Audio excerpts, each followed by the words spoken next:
Bonjour, bienvenue dans Parlons peu, parlons sexe sur Doctissimo. Aujourd'hui, je vais vous parler de la fellation. La fellation est une pratique sexuelle qui a ses détracteurs et ses défenseurs. Et vous êtes 21% des Français à la pratiquer régulièrement.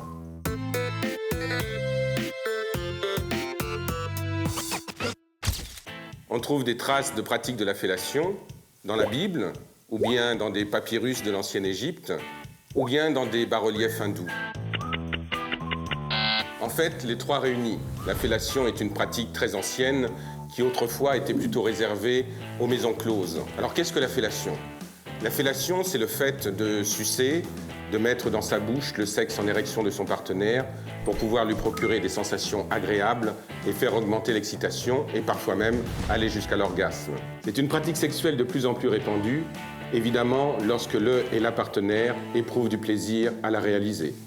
Autre question, une fellation trop bien prodiguée a déjà enlevé la vie à un président de la République française. D'après vous, est-ce vrai ou est-ce faux ? Eh bien c'est vrai, il s'agit de Félix Faure, président de la Troisième République française, que les bons soins de sa maîtresse achevèrent. La fellation a donc ses dangers, ses partisans et ses opposants.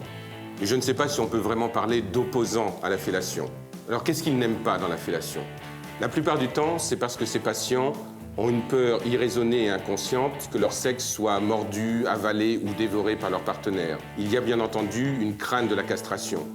Mais certains de mes patients également n'aiment pas la fellation parce qu'au cours de leur vie sexuelle, ils ont rencontré des partenaires qui ne savaient pas très bien y faire. Beaucoup de femmes pensent que la fellation est un passage obligé pendant les préliminaires. En fait, il n'en est rien du tout. Les préliminaires peuvent se faire avec une fellation ou sans, il n'y a pas de règle absolue. Tout comme la fellation peut se pratiquer sans que ce soit pendant les préliminaires et apporter un intense plaisir à l'homme qui peut aller jusqu'à l'orgasme et l'éjaculation. Certaines d'entre vous pensent qu'il y a une bonne technique pour pouvoir faire une bonne fellation. En fait, la première chose, c'est d'aimer ça et d'avoir envie de le faire.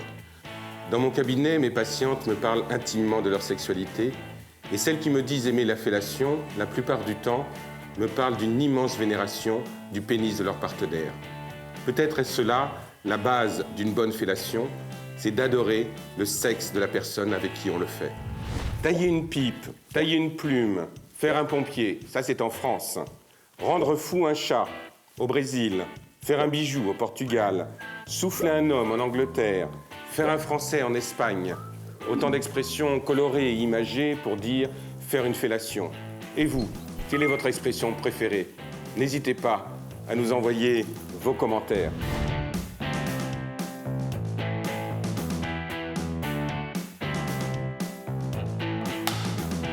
Si le sujet vous intéresse, je vous propose 2 livres. L'art de la fellation, de Gérard Leleu, et le guide de la fellation réussie, de Violet Blue. Voilà, cette émission est terminée. N'oubliez pas de vous abonner, en cliquant ici, bien entendu. Quant à moi, je vous dis au revoir et à la semaine prochaine.